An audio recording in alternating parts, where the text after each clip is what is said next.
I mean, the Padres offense scored 6 runs, had a 4-0 lead, had a 6-4 lead, lost them both. The Phillies hit 4 home runs tonight. I think it's going to come down to Clevinger and Manaea's performances tonight. There's a lot of second guessing going on social media, with Padres fans and Bob Melvin. I'm not going to be on the high end of that, of second guessing Bob Melvin.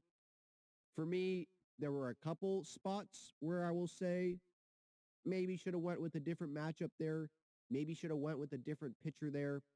But I think it was okay for him to start Clevinger tonight. I'll just start with that.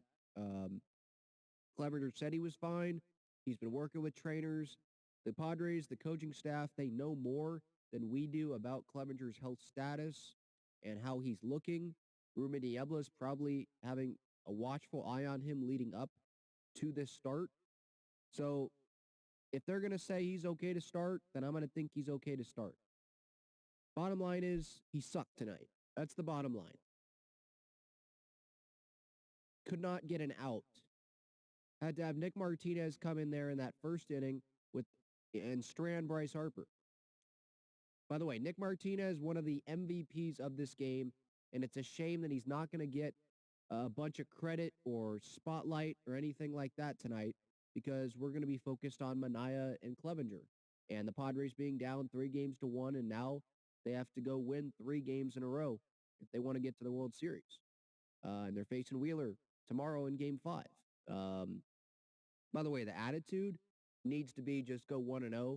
Do whatever you can to go beat Zach Wheeler tomorrow.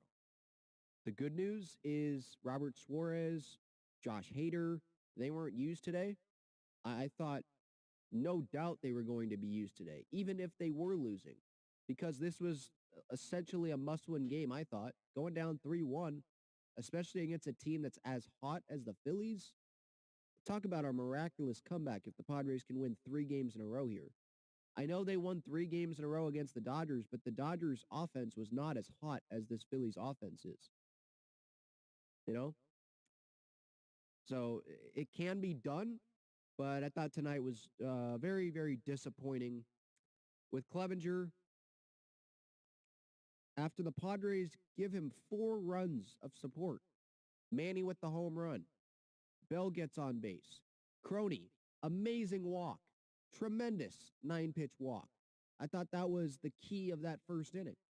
Those runs ended up being huge, 10 minutes later, or the walk, Cronenworth's walk ended up being huge, like 10 minutes later, because of Clev's performance. And after the walk, 2 outs when that walk happened, Drury with the RBI hit in the gap, and then Ha-Sung Kim taking that kind of like a Gene Segura swing from the other night, taking that pitch that was down and just blooping it over into the outfield to bring in another run. Clev has a 4-0 lead, and he leaves it being 4-3, a 1-run lead, and didn't get an out. But, I mean, the starting pitching in this game, holy cow. Bailey Falter, I think that was that guy's name. He faltered tonight, definitely.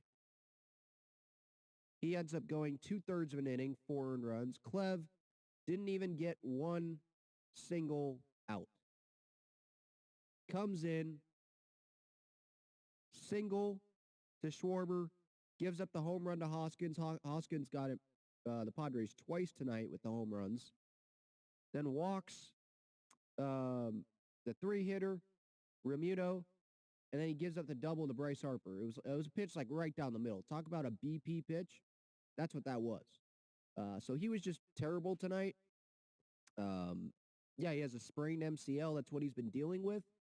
But I'm sorry, it's the playoffs. You said you're feeling well. You have to just pitch better. And there's people that are saying Clev should have never started this game. He should have had Nick Martinez start. Well, yeah, no S. If we knew Nick Martinez was going to go 3 shutout innings, of course, yeah, we would have. Bob Melvin, if we were managing, we would have started Nick Martinez too. But he didn't know. We didn't know that. But Nick Martinez came in and was amazing. But then you go to Manaea, and he struggles as well. He gives up, 5 runs, walks 2 guys, gives up a home run. I think think he gave that home run up to Hoskins, gave up the double, another double. That one was to left center to Harper. He didn't have it tonight. I think, going into this game, or at least going into this series, you knew that the Padres were going to have to use relievers that weren't named Robert Suarez, Josh Hader, Luis Garcia. You knew that you were going to have to use Clevinger and or Manaea, and you just hope and pray that they were going to pitch well, and neither did tonight. You knew that we were going to have to use Steven Wilson. He gave up a run. You knew that Garcia or Suarez or Hader were going to pitch tonight. I thought all three would. But Garcia pitched, gave up that one run, the home run. That was one situation where I thought, there's 2 outs, got a lefty up. In the 6th inning, Garcia came in that 5th inning after Manaea, so he already had faced 3 batters. I thought that's where you maybe put Tim Hill in there to get out of that inning, get Schwarber out. Left on left. Garcia gives up the home run. It was just a missed spot, but I don't think that's the end of the world.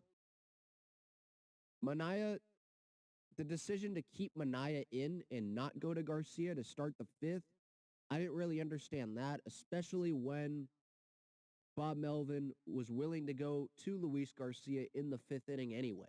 Like, if you're willing to go to him in the 5th inning, then just let him start the inning.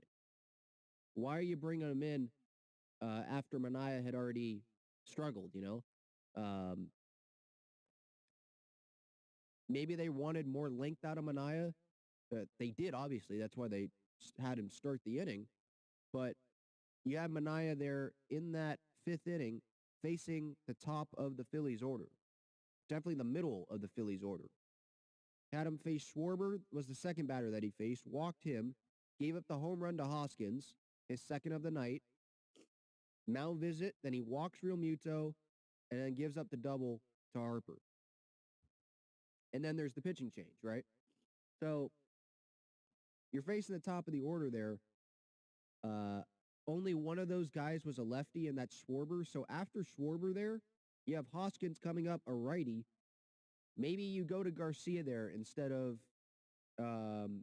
sticking with Manaea. Because Manaea came in to start the 4th inning. So he faced his 3 batters in the 4th inning.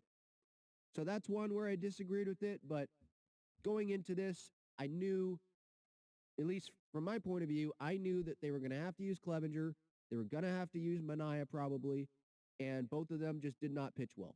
The Mike Clevinger trade, it did not work out for A.J. Preller. That's one of those where it's like, yep, probably missed on that one. Give up Josh Naylor. He's doing well with Cleveland, and Owen Miller, and I was fine with giving up Hedges. I was fine with giving up those guys for Clevinger. I was happy when the trade happened. I thought we fleeced Cleveland, right? So I can't bash Preller for that move, but I can say, looking back on it, in hindsight, that move did not work out. That trade, Cleveland got the better end of that deal. Clevinger gets hurt in 2020, out all of 2021, and then this year had some injuries, dealt with the knee issue the whole year, and in the postseason, right, when it matters, what we got him for, he did not pitch well against the Dodgers, and he didn't record a single out against the Phillies in a game that was, I think, a must-win game.